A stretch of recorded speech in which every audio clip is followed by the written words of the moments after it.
Hello, my name is Lauren Layfield, and this is Your Next Podcast, the podcast which creates a brilliant list of shows for you to try, adding a new one each and every week.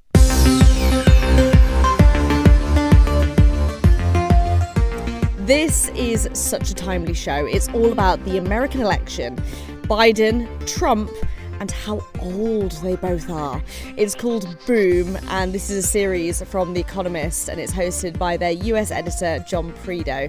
He's on a mission to find out why two old, unpopular men are the main candidates for the world's most demanding job.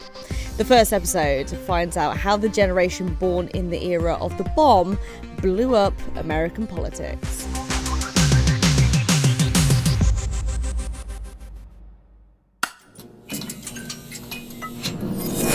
The Economist.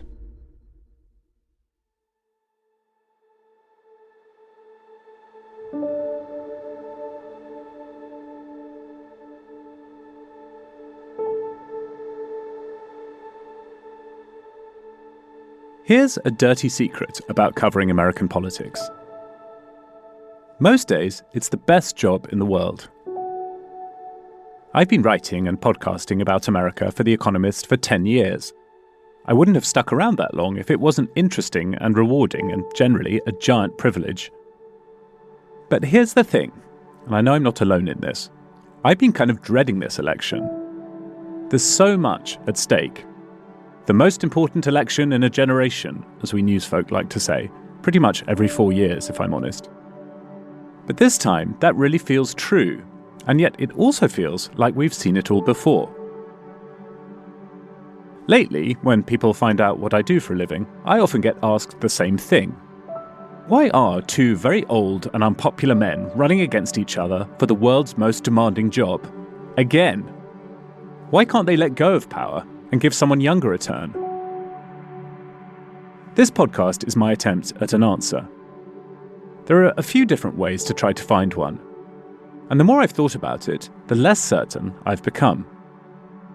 But the one thing I keep coming back to is this. It is objectively weird that every president since Bill Clinton, with the notable exception of Barack Obama, has been a white man born in the 1940s. Clinton was elected in 1992. I was still in high school then. America's population is younger than any other rich country, yet a guy born in the age of the jukebox will still, in all likelihood, be president in the final year of this decade. These guys will have been in and out of the White House for the better part of 36 years. That's not far off the age of the median American, so they've been in charge for nearly the whole lives of half the population of the country. What's so special about this cohort of Americans born in the 1940s? It's a generation dealt pocket aces. Their parents defeated the Nazis and won the Cold War. They hit the jobs market at an unmatched period of wealth creation and saw step changes in everything from antibiotics to air travel and personal computing. They've lived through giant leaps in gender and racial equality. And yet, their last act in politics sees the two main parties accusing each other of wrecking American democracy.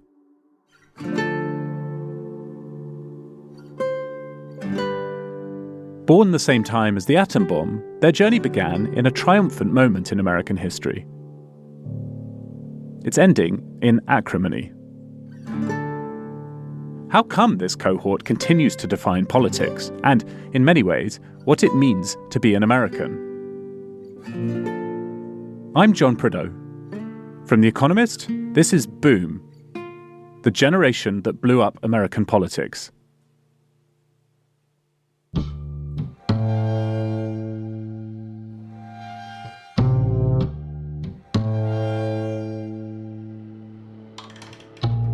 To try and make sense of this generation's journey, I've done what journalists do and talk to them, American men and women born in the 1940s or thereabouts.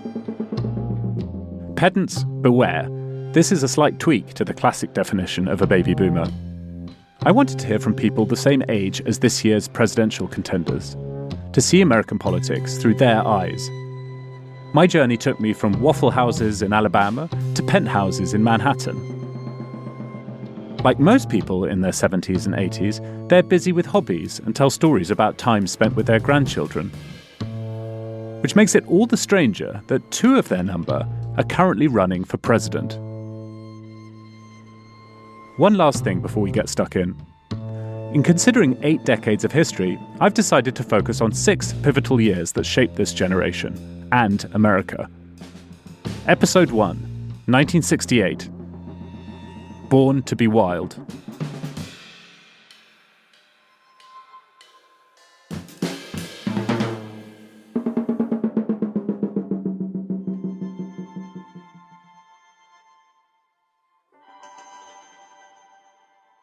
Post-World War II life in America was very romantic.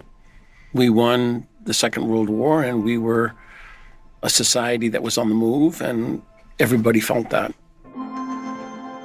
Talk to someone born in 1940s America about their childhood, and you'll get stories that make it seem pretty idyllic. But what's really striking is how much they mention the war. And, of course, my father went to World War II and came back, and we were then the recipients of the generosity of the government with the GI Bill. And that sent my father to college. It's meant that when I was 7, we moved into a little house. These kids grew up in the afterglow of the greatest American victory. My parents they would have dinner parties, and so people all of that generation, and they would talk about the war a lot, and us kids were sitting on the stairs listening. The boomers' parents had won World War II by marshalling all of America's power and ingenuity and, ultimately, a nuclear bomb. My father was a World War II veteran. My uncles were all World War II veterans.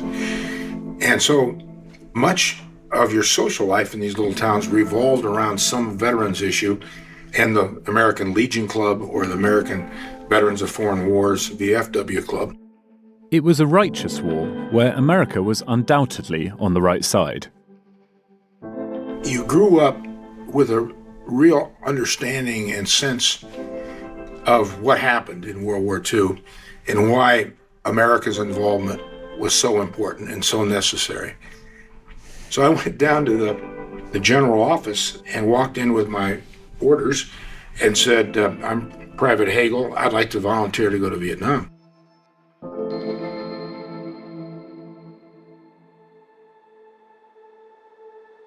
In 1968, Chuck Hagel signed up for a different war. He went from small-town Nebraska to fight his generation's fight in Asia, the war against the communist menace in the East. The army offered him a cushy job testing weapons in Germany, but he told them he didn't want it. I mean, the whole orderly room just went stunned silent when I said that. And this young lieutenant said, well, why don't you go over there and sit down, Private, and just let me talk to somebody. He wanted to serve on the front line, just like his father and his uncles. Then the major comes out. Are you feeling okay? You have a problem? You're not in trouble with the law, are you? So I said, no. Well, I sat there for another hour. Then a Catholic priest came out, the chaplain, said, could we talk? And I said, sure. So he gets into, you've not gotten any girl in trouble, have you? Or any personal problems? And why would you do this? Why would you not go to Germany? That's pretty good duty.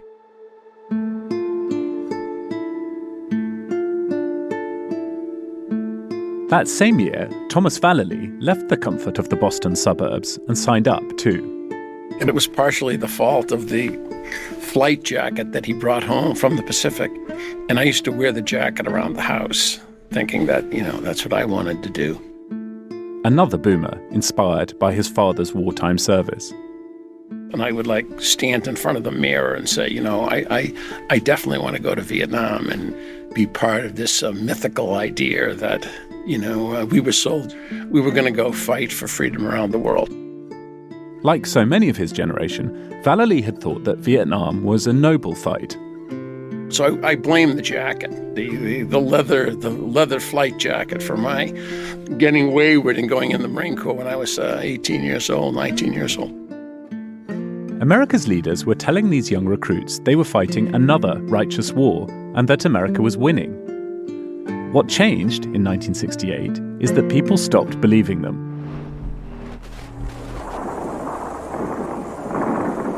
Columns of smoke rose skywards as block after block in the capital city burned with the fires of Viet Cong treachery. In January, the North Vietnamese and Viet Cong launched a wave of surprise attacks against the US and its allies. Government soldiers reacted quickly to counter the communist offensive and to protect civilian life and property. Americans and the South Vietnamese eventually fought off the Tet Offensive. But it changed how people at home thought about the war. The attack had been planned with the aim of sapping American morale. And it worked. I grew up in Southern California, Long Beach. It was a beautiful place. Margot Alexander stayed in California for college. We started to lose faith in the government because of Vietnam. She was watching the progress of the war on television at UC Berkeley. And it all went wrong just as Americans started getting their news in the most vivid way possible. A quarter of American households had a color television by 1968. Americans raised on breezy newsreel and radio bulletins were watching a real-life horror show play out in their living rooms. They were saying we were making progress, but we were getting television then that led you to believe that you didn't. An NBC report on the Tet Offensive showed a Viet Cong soldier executed with a pistol to the head. Red blood gushes out as he falls to the floor. By the end of 1968, 1.25 million American men had been conscripted. There was a draft, so you knew people who came back. And what they told you is like, well, gee, this doesn't seem quite the same. America's hopes of victory in Vietnam had crashed into reality. It was clear that there'd be no end to the war anytime soon. 1968 was the year many young Americans found out something that would stay with them for the rest of their lives. The people in charge weren't really in control and were lying to them about it. A few weeks, maybe a month, I realize this is something's not right here. No one really knows what's going on. Thomas Vallely was seeing all this for himself on the battlefield in a Marine Corps rifle company just south of the coastal city of Da Nang. And we would go out on patrol. We would get a little bit of enemy contact, but you could see in the enemy contact we did not really understand where we were. He also became disillusioned. And we had sort of a disdain for civilian life, the sort of a bombing of fairly innocent villages for no particularly strategic reason. There weren't that many casualties all the time from it. So it wasn't like, we bombed the village and everyone died. But you could see that there was something that was not right in the sort of military doctrine about how it was. So I knew that very, very early on.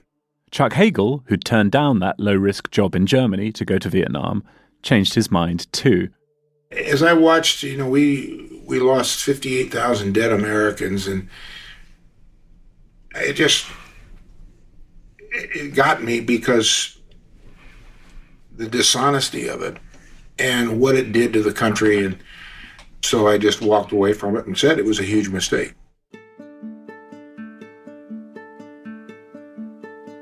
Not everyone in their generation shared the sense of duty that led Vallely and Hagel to war. There was a desperation to avoid the draft. If you were at college, you could get a draft deferment to continue your studies. A middle-class student from Delaware received multiple passes this way, and in 1968, Joe Biden was ruled out of serving in Vietnam completely because of childhood asthma. A young tearaway from Queens had been sent to a military academy in upstate New York to learn some discipline. It was here that Donald Trump scored an early election victory, voted the school's ladies' man. But even a product of a military academy could avoid the draft through college deferments. Then, like Biden, in 1968 he got a medical exemption for bone spurs on his feet. A Vietnam veteran has never been president, and those who did serve on the front lines and later ran for the presidency all lost. Before 1968, America largely conformed with a comfortable political consensus: aid and anti-communism abroad, high tax and big government at home, bipartisanship in Congress, all underpinned by an economic boom. Lyndon Baines Johnson, president as 1968 began, seemed to the boomers like a relic. Utterly ruthless in private, in public he was America's stolid dad-in-chief, the epitome of centrist consensus. I do not believe that I should devote an hour or a day of my time to any personal partisan causes or to any duties other than the awesome duties of this office, the presidency of your country. Johnson was committed to two hugely ambitious grand projects. At home, he was trying to build a more generous America, boosting public spending and bringing in civil rights. And in Vietnam, he was trying to stop the communist advance. All that spending was fueling inflation. He was forced to make cuts and raise taxes. And no matter how many young boomers he sent into battle, it did no good. In March 1968, he gave up, felled by the Vietnam War. Accordingly, I shall not seek, and I will not accept, the nomination of my party for another term as your president. To many boomers, it was good riddance to an out-of-touch old man, although at 59, Johnson was still younger than ex-President Barack Obama is now. The old liberal centre that had dominated America since World War II was under attack from both sides. Johnson sensed that the best way to serve his country was to stand aside. But for the youthful left, Johnson's premature retirement was never going to be enough.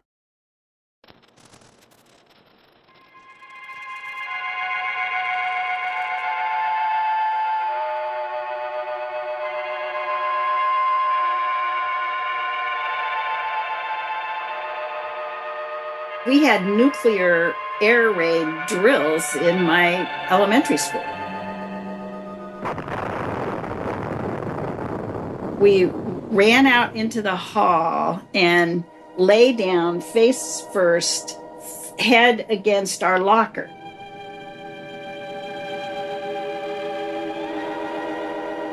Kit Back grew up in Seattle.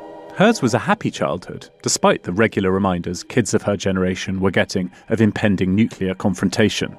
If an enemy attacks us with nuclear weapons, danger will come not just from blast or heat or nearby radiation effect. The only thing I could think, I guess us kids could think of, was they would know who our bodies were because we were in front of our lockers. Away from the blast. By 1968, she'd been to college on the other side of the country, in Pennsylvania. There were nearly 7 million undergraduates in America at this point, a vast new cohort brought into existence by the passage of President Johnson's Higher Education Act, and one ready to question the status quo. And for me, that meant, well, I'm certainly not going to graduate school. I got to get out there and save the world, or at least fix our country. Back had started a chapter of Students for a Democratic Society. SDS was the leading group of an emerging new left force that was putting pressure on the centrist status quo from the universities. What began as a movement of idealistic young boomers, pro-civil rights and determined to refresh American democracy, became radicalized against the state by the Vietnam War. Kit Back had started out selling anti-war buttons on campus as an undergraduate. By 1968, SDS was talking about guerrilla action and organizing rebellion. A U.S. soldier had pointed a gun at me. And, I mean, it wasn't me in particular, it was many of us. Back's own experience of the violence came on an anti-war march in Washington. That's what really sent me over the edge, I think, in terms of how far I was willing to go. I said, you can't do that. I was pissed off. You know, you can't point a gun at another American citizen who's just standing there. It was a turning point for her. I wasn't sure that the country was salvageable at that point, that it just had to go. Back went to work in SDS's national office in Chicago, writing their weekly newspaper. It was one of the ways the group organized their tens of thousands of members at campuses all over America. John Judas was in Berkeley, California, after a childhood in Palm Beach. He'd also joined SDS. By the late 60s, it had really changed, and there was a real nutty side to it, a kind of anti-imperialist, anti-America, spelled with 3 Ks for Ku Klux Klan. So it took a very extreme form by then. We call on all students, faculty, staff, and workers of the university to support our strike. We ask that all students... In April, students at Columbia University in New York rebelled. They were angry at the university's plans to tear down part of a poor black neighborhood to build a gym, and at its tacit support for the Vietnam War. Into this cauldron of rebellion, leaders from SDS and the New Left and the Black Panther movement arrived. The police responded with force, beating protesters and dragging them away. It was one of many campus protests in 1968. All across America, something was visibly coming apart. It really seemed like the revolution was nigh. It was on the way.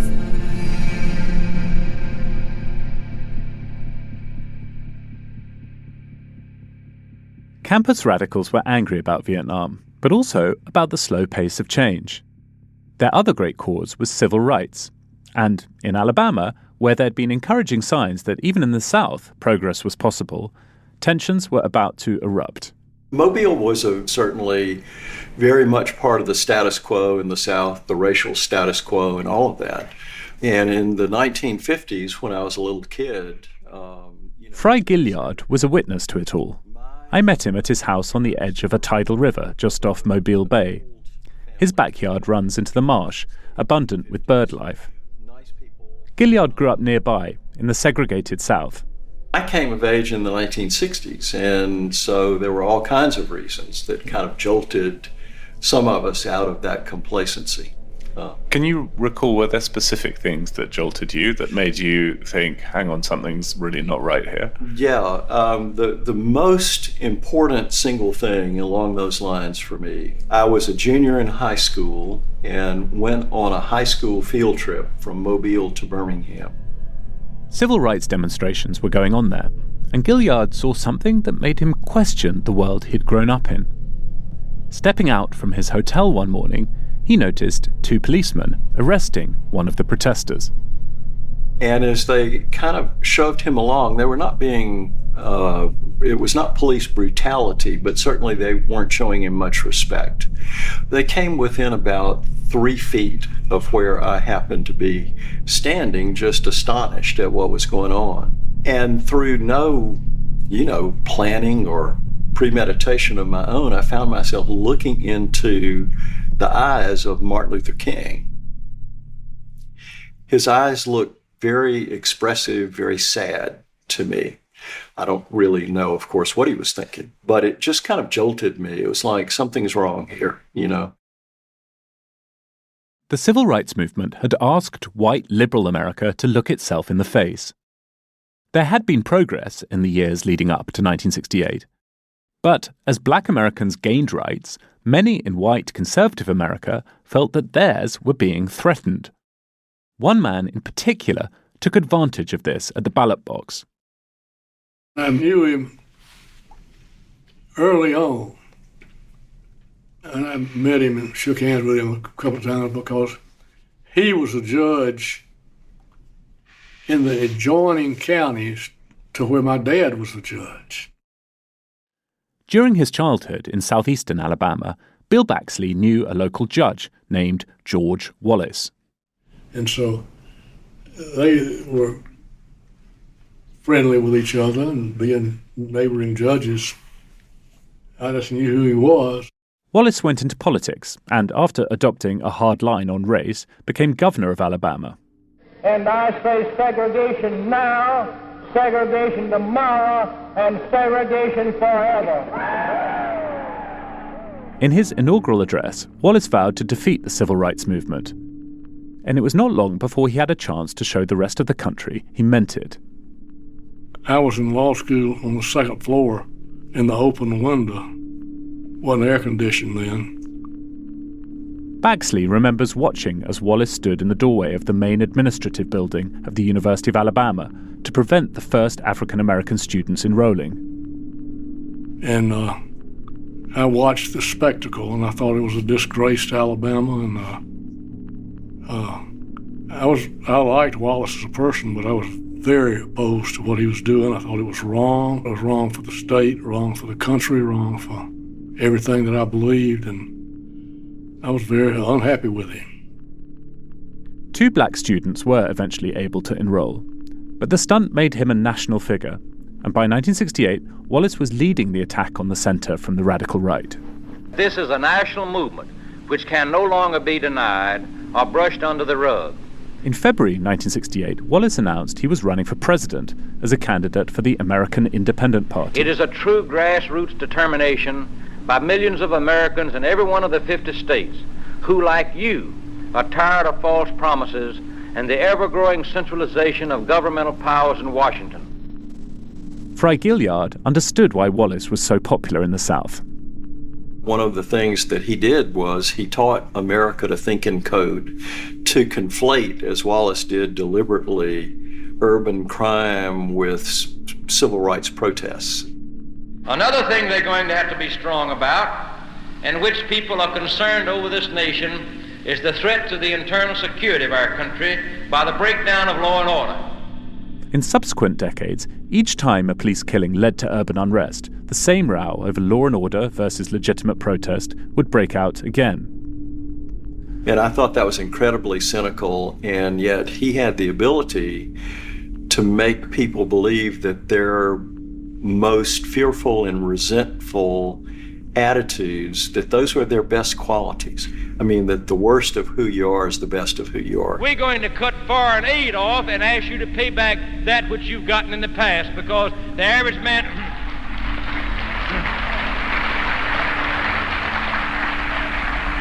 The average man in our country doesn't understand the paying of his money continuously to nations who not only won't help us, but even trade with the North Vietnamese. And we have defended Europe twice. The radical right had a champion, honing talking points that were picked up decades later by a prominent boomer politician. The center was vulnerable, attacked from both ends of the political spectrum. One of the volunteers on Wallace's California campaign had never shown any interest in politics before. He was a bit of a loner and, it would turn out, an escaped convict. By April 1968, James Earl Ray was in Memphis, Tennessee, where he fired a shot at a figure on a balcony across the street.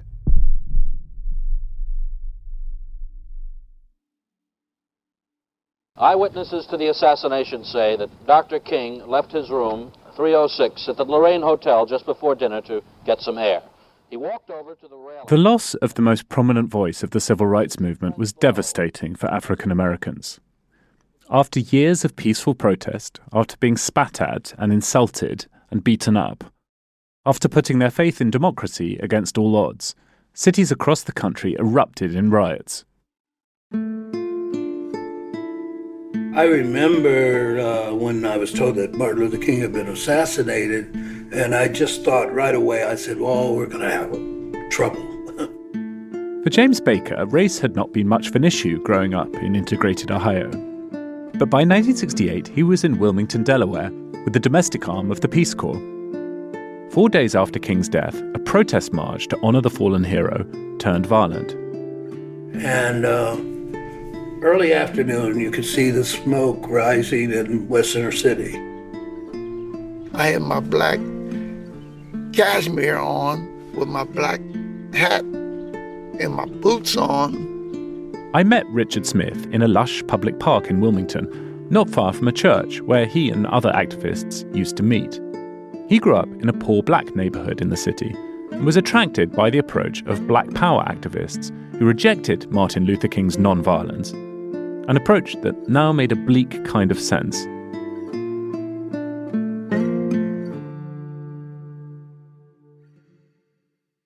I was a Black Panther. Tell me about that. It was just, we just see things different. We didn't see things as peaceful. We didn't see things as not going after a piece of the pie. When we said we were Black and proud, yes, we were proud to be in the community, we were proud to be in this country and everything, but we wasn't being treated right. When the riots broke out, everybody took guns up against us and was scared that we was coming to the neighborhood, but we wound up burning our own neighborhoods down. For James Baker, the riots were terrifying. These guys are well organized because they had bricks up on top of the roofs, bottles, everything. And you couldn't hear the bricks because they would come and then they'd hit something and you'd hear the thud. Boom. So you try to just be careful where you walk so nobody would hit you with a brick, because you figure it would really kill you, most likely, if it hit you from that distance. But the bottles was interesting because you could see the bottles. They would go by the street light and you'd see a flicker, so you knew a bottle was coming. The governor called in the National Guard to restore order. Armed guardsmen in military jeeps took over the streets, as they did across America that year. A headline in The Economist advised readers on learning to live with riots. In most cities, the occupation was brief. In Wilmington, the troops stayed in the city's predominantly Black neighborhoods for 9 months. It was a concentration camp, and we had curfew every day till 6 o'clock for 9 months. So our freedom was taken away from us as Black people because of standing up for our rights and stuff.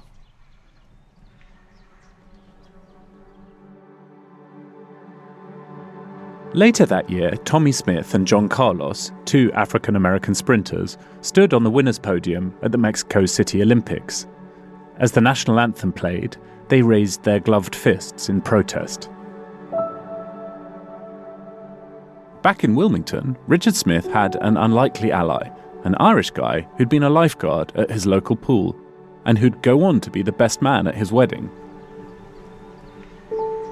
During the riots and stuff, he was there. He was at some churches that sitting up in meetings with folks and stuff, trying to make a decision. Biden was all involved in that. He always was around someplace. Joe Biden had moved around a lot as a child before his father became a used car salesman and settled in Wilmington. A door opened when he managed to persuade his dad to send him to a prestigious Catholic private school. He worked as a groundskeeper over the summer to help with the fees. By 1968, he was at a city centre law firm, passing National Guardsmen as he went to work. It was unfair, he would later write, that troops sent to protect him were effectively imprisoning Wilmington's African-American residents. As he tells it, this was part of what drove him towards politics.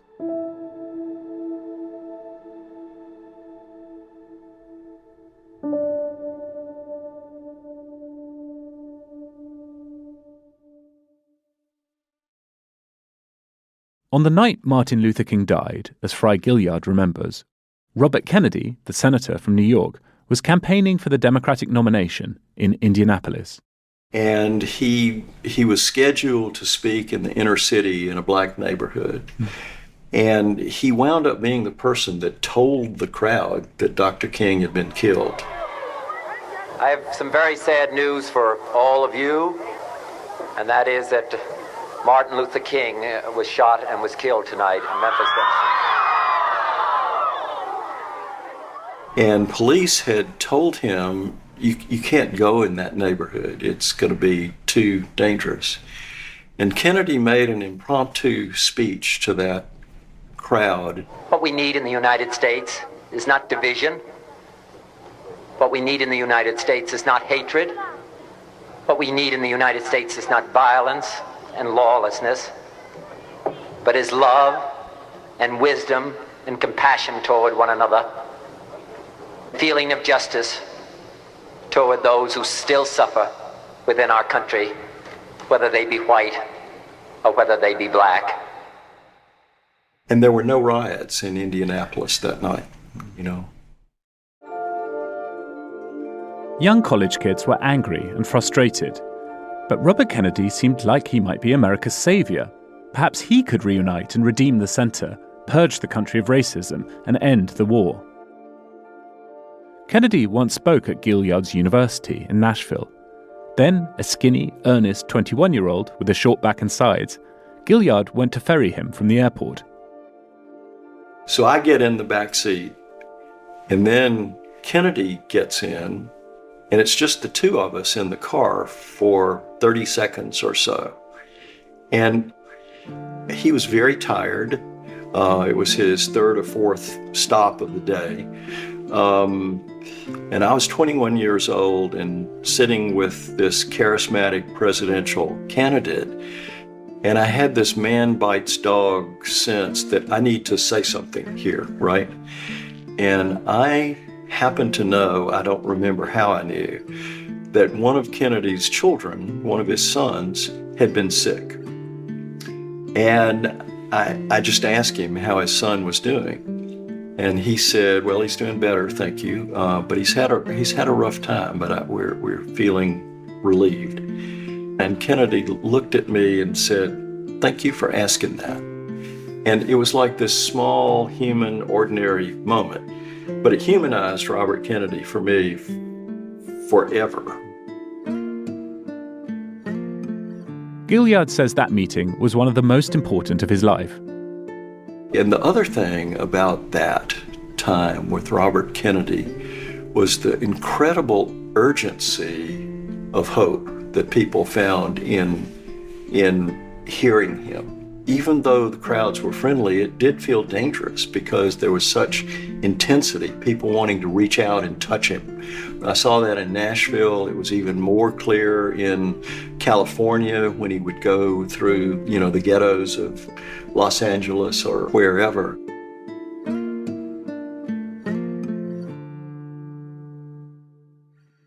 Margot Alexander had a comfortable upbringing on the California coast. When she went to Berkeley and got involved in student activism, her mother wanted her to come back home. But the girl from Long Beach found herself in the ghettos of Oakland to see Kennedy campaign less than a week before she planned to vote for him in the California primary. And so I went. I don't remember how I got there, but I remember it. It was mostly blacks downtown, a lot of kids. And he was in an open car, not very far away. And I was thrilled to be in this crowd. The crowd was very responsive to him. It was a thrill. And so that was my first vote. My thanks to all of you, and now it's on to Chicago, and let's win there.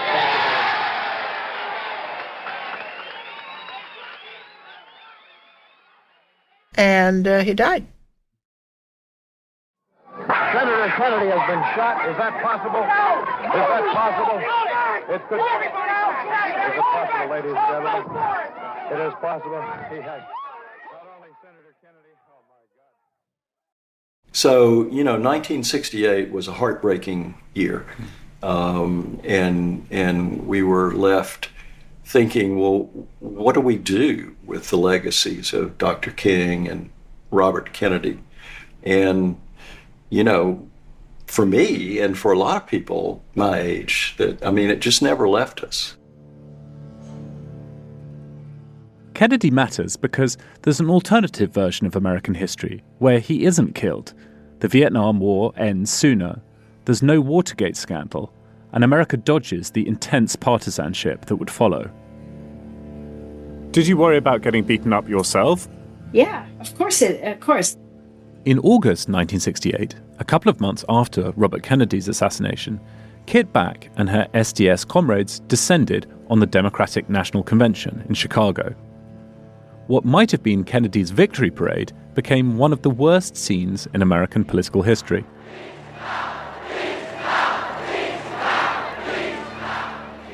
The New Left was furious about Vietnam. Although he hadn't stood in any primaries, Democratic Party bigwigs anointed Hubert Humphrey, Lyndon Johnson's vice president and a supporter of the war, as their presidential candidate. The fallout is still cited as a reason why Joe Biden shouldn't stand aside today. John Judis, another SDS member, was also in Chicago that summer. I have memories of going to Lincoln Park and people training for, what was going to be a potentially violent demonstrations.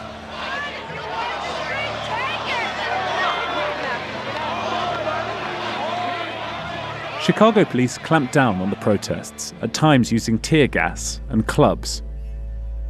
The writer Norman Mailer described the chaos: the noise of clubbing and cries, small sirens, the sigh of loaded arrest vans as off they pulled, shouts of police as they wheeled in larger circles.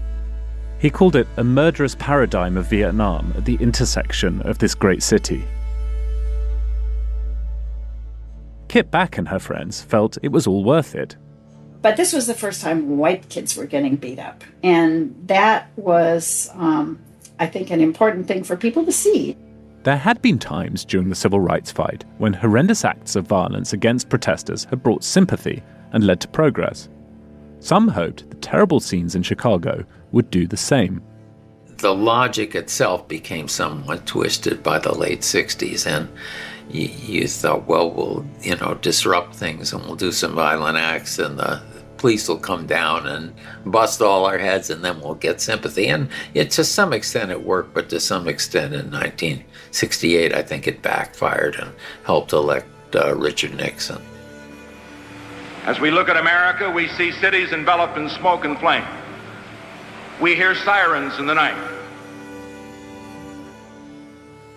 A few weeks earlier, the Republican National Convention in Miami Beach had been a much more orderly event. In his speech accepting the party's nomination, Richard Nixon presented himself as an alternative to the chaos gripping America, and as the candidate of what he would later go on to define as the silent majority. It is another voice. It is a quiet voice in the tumult of the shouting. It is the voice of the great majority of Americans, the forgotten Americans, the non-shouters, the non-demonstrators. It would turn out that Richard Nixon was not the answer to the silent majority's yearning for calm and stability. But it was he who America chose to take the country out of a cataclysmic year to be the balm on the wounds of assassinations, riots, and division. Alabama and 4 other Deep South states found their answer in a wild card and voted for George Wallace. He was the candidate of backlash, a harbinger of a strategy that would go on to even greater success, as Fry Gilliard remembers.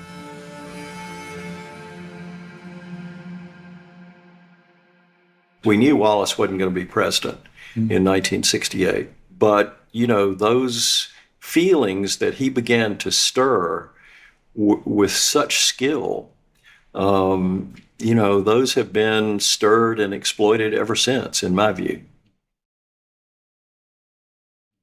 So the election of 1968 was just another, to me, heartbreaking moment in a year of heartbreaking things. It just tore at your heart if you were a young and idealistic person, and maybe if you weren't, maybe for all Americans, it really did. As 1968 ended, both Donald Trump and Joe Biden were making their way in the worlds that would make them famous. Trump graduated and joined his dad's real estate firm, finding his feet in the outer boroughs, but dreaming of Manhattan. Biden quit his corporate law firm in Wilmington and joined the Public Defender's Office, the springboard for a career in politics. A decade in which America had made a lot of progress, particularly over civil rights, was drawing to a close. But Gilliard says there's another way to look at it. And the other storyline was the opposite of that, pushback against it, violence, cynicism that came maybe partly because of the war in Vietnam, the protests against it, which put some people off, the whole divisions of the country, the disagreement by the end of the decade about what we do about division. I mean, Robert Kennedy wanted to heal it. George Wallace wanted to exploit it, And so I thought those two story arcs continued after the 60s, and I think they continue to be, to me, this is oversimplified, but the two story arcs of the American story. And right now, I don't know which one is stronger. Night of total terror.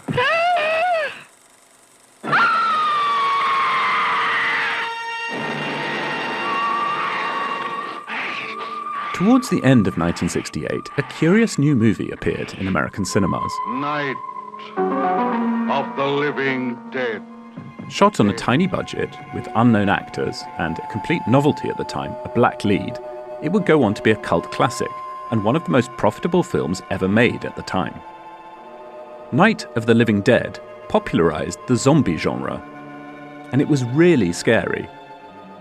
Children attack parents, flesh is devoured noisily, the hero gets incinerated. I felt real terror in that neighborhood theater last Saturday afternoon, Roger Ebert, a young critic from Chicago, wrote. The Motion Picture Association rating system was not yet introduced. This was one of the last nasties to slip through. Ebert was moved by the reaction of his fellow moviegoers. I saw kids who had no resources to protect themselves from the dread and fear they felt, he wrote. Night of the Living Dead was a metaphor for a country eating itself alive. The political consensus sustained through the boomers' childhood was now a carcass. Decades later, in an elegant pitch for the presidency disguised as memoir, Barack Obama would sneer that presidential politics had been consumed by what he called the psychodrama of the baby boom generation, a tale rooted in old grudges and revenge plots hatched on a handful of college campuses long ago.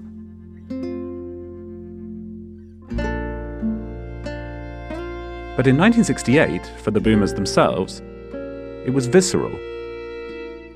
People's political views largely formed between their teens and mid-20s.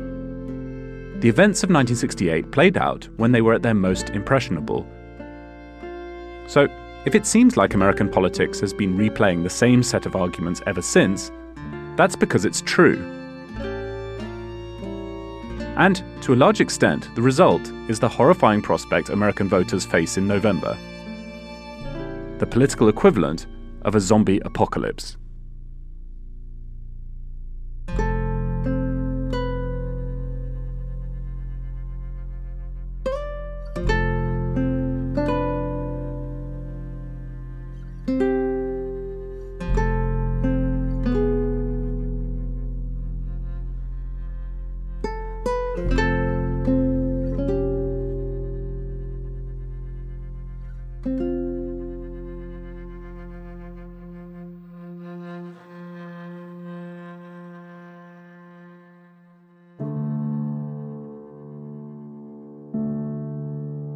In the next episode of Boom, the generation that blew up American politics, we'll catch up with our boomers in the America of 1978. I was getting more and more involved in debating the Equal Rights Amendment all over the country. As some of them challenge old constraints on what women could do. It was the first time I had seen women massively taking over the decision-making that affected their own lives. It was incredibly transforming for all of us. While others smash old taboos. I wanted my own way of life, wanted to carve out my own niche, wanted to travel down my own road, march to my own drum beat. And others overcome the limits on generating wealth. The first year I was at Goldman Sachs, he asked whether I was working for the mob when I got my first bonus. And throughout the rest of the six-part series, I'll explore how Americans born in the 1940s have broken long-standing barriers, for good and ill. This generation did usher in an awful lot of social changes that I think people will look back on and think that they were necessary and important. I'll take you into the mindset of a generation during 4 more crucial years, from the highs of 1987 to the lows of 2020. The baby boom generation, we got elitist and excessive, and wealth became a prominent feature, and sort of being out of touch with working Americans, and being bi-coastal and all that stuff, I think has been part of the problem. And that is, in some ways, I think, the result of a lot of these movements that catapulted us forward in good ways. As the boomers near the end of their political journey, I'm setting out to make sense of their inheritance and their legacy. I, of course, miss my parents terribly. They both passed away some time ago. But I have thought on occasion, is it better that they're not here to see this? Episodes will be out weekly on Thursdays. For exclusive access to all of this, you'll need to be an Economist subscriber. To unlock all the episodes of Boom, the generation that blew up American politics, just search for Economist Podcasts Plus to discover our latest subscription offers. If you're already an Economist subscriber, thank you. Your support's what makes this podcast possible.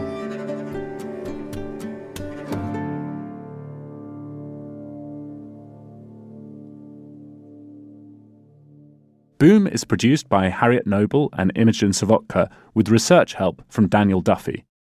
Phil Tinline is our story editor. Sound design is by Weidong Lin, with original music by Darren Ung. John Shields is our executive producer. I'm John Prideaux. This is The Economist. The Economist do these kinds of series really well. You might remember a previous recommendation of ours, which was called The Modi Raj. Such important podcasts in this bumper election year. To find Boom, search for it wherever you find your podcasts. And once you've tapped follow for that on Amazon, Apple or Spotify, don't forget to follow this show too, so you can find your next podcast. All my recommendations from the whole series will also be on Podcast Rex at www.podcastrex.com. That is www.podcastrex.com.